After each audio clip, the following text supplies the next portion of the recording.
El ejército se plantea expulsar a un teniente por una novela crítica con la institución militar. El mando castrense ha abierto a Luis Gonzalo Segura un expediente gubernativo que podría concluir con su expulsión de las Fuerzas Armadas por el contenido de su novela, Un paso al frente. En la obra, de la que se han vendido más de 10.000 ejemplares y de la que se prepara una cuarta edición, ofrece una imagen inclemente de la vida militar repleta de corruptelas, privilegios y abusos de poder. Pues que pretenden expulsar a un teniente por escribir una novela crítica con el ejército parece ratificar lo que denuncia esa misma novela. En cualquier caso, es normal que les haya sentado mal. Hasta ahora lo más duro que se había hecho en este país sobre el ejército era Historias de la puta mili. Aunque en realidad esa era una obra muy dura. Los chistes eran míos. Además del expediente gubernativo, un tribunal militar juzgará a Luis Gonzalo Segura por dos faltas graves por declaraciones realizadas en actos de promoción de ese libro. Y es que el Código Disciplinario del Ejército tipifica como causa de sanción extraordinaria realizar actos gravemente contrarios a la disciplina, servicio o dignidad castrense. Además, el fiscal está estudiando los cargos para ver si puede ser acusado de delito militar, con lo que podría enfrentarse a una pena de entre 6 meses a 6 años de prisión. ¿Eso dice el Código Militar? ¿Y quién lo ha escrito? ¿El rey Joffrey de Juego de Tronos recién levantado de la siesta? El expediente gubernativo ha sido abierto en concreto por una carta al ministro de Defensa escrita por el protagonista de la novela, incluida como epílogo. Vamos a escuchar un fragmento. Al excelentísimo ministro de Defensa, lo que seguramente le importe más será cobrar el salario a fin de mes, completarlo con algún sobre que otro con el que defrauda a su propio compañero, el ministro de Hacienda, cobrar dietas por hacer su trabajo, colocar a familiares y amigos en distintos puestos de la administración, algún que otro chanchullo con una empresa amiga y quizás alguna comisión. Fuentes jurídicas consultadas por El País sostienen que no hay precedentes de que se castigue al autor de una obra de ficción por lo que dicen sus personajes.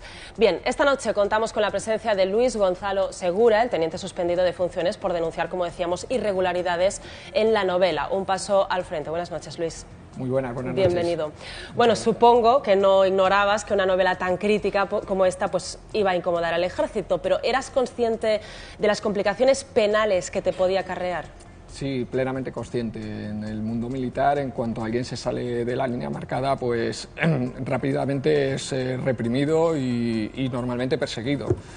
Aunque si eres un alto mando, pues tienes licencia para decir lo que quieras, ¿no? Hace poco un teniente coronel, el teniente coronel Ayuso, creo que llamó bastarda a la Constitución y bueno, creo que renegaba del rey. Y bueno, eso le salió gratis, ¿no? Pero en cuanto alguien ajeno a esa cúpula militar habla, pues suele ser sancionado con dureza. Bueno, de hecho, tú te decides a escribir la novela porque habías denunciado diversas irregularidades, pero al parecer habían caído en saco roto. ¿Qué irregularidades denunciabas? Pues sí, gran cantidad de irregularidades, desde licencias de software que no estaban instaladas, varios millones de euros de desfases de material informático.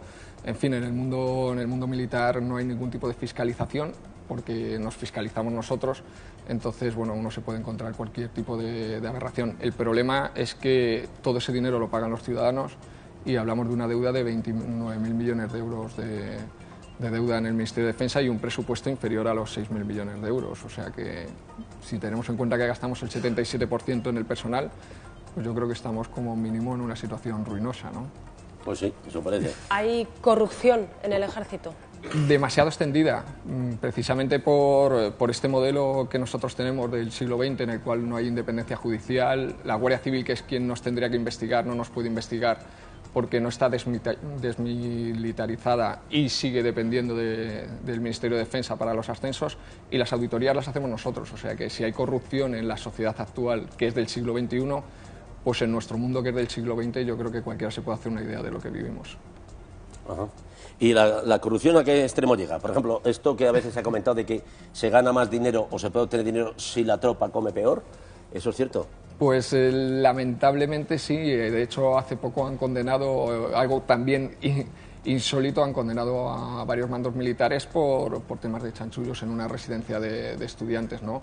El problema es que detrás de este ejemplo puede haber muchos otros que nadie haya investigado. Ese es el gran problema.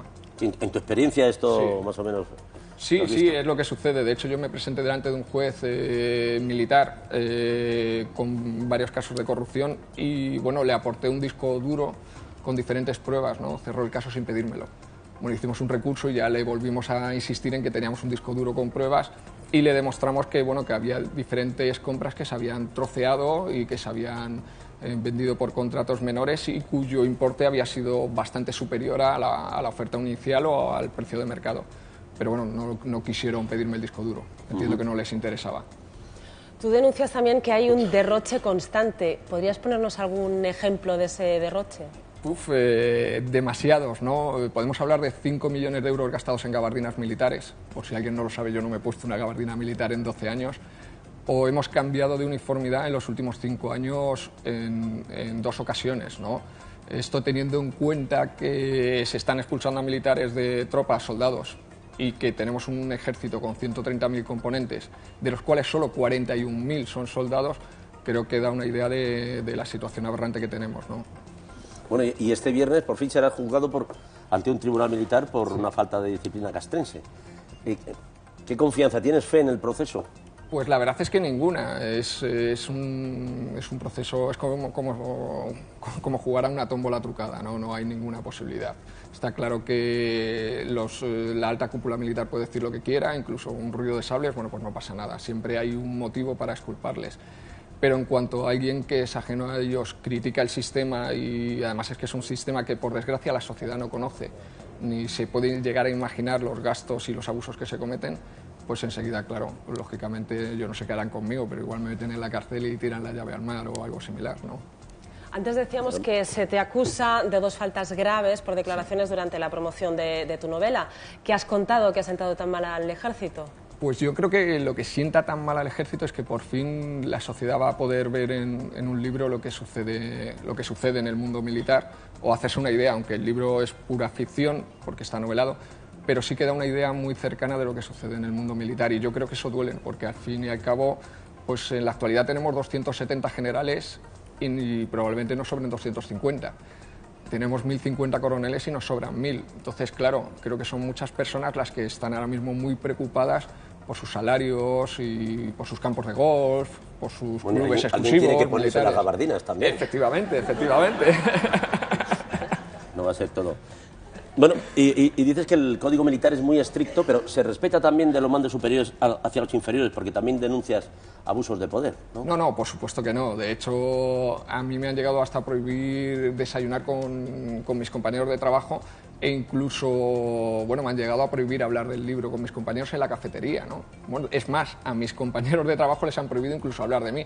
Bueno, yo no sé si lo siguiente será prohibirles que piensen en mí, bueno, puede ser, o que sueñen conmigo, si hay alguno que tiene algún tipo de sueño. ¿Te sentiste un poco umbral gritando por el cuartel, quiero hablar de mi libro? Sí, la verdad es que sí, pero bueno, al final tuve que salir corriendo, ¿no? Luis, perdona, es que acabas de hablar de campos de golf. ¿Esto es una metáfora o hay campos de golf que sean militares? No, es una realidad. De hecho, el gran problema que tenemos es que a las madres militares que no tienen con quién dejar a sus hijos, pues se les obliga a hacer servicios y guardias, cuando además está regulado que no debe ser así. Y cuando se presentan con sus niños, pues lo que hacen es arrestarlas y quitarles un mes y un día de su libertad, lo cual yo creo que agrava el problema, porque mientras estén encerradas, a ver con quién dejan al niño, ¿no?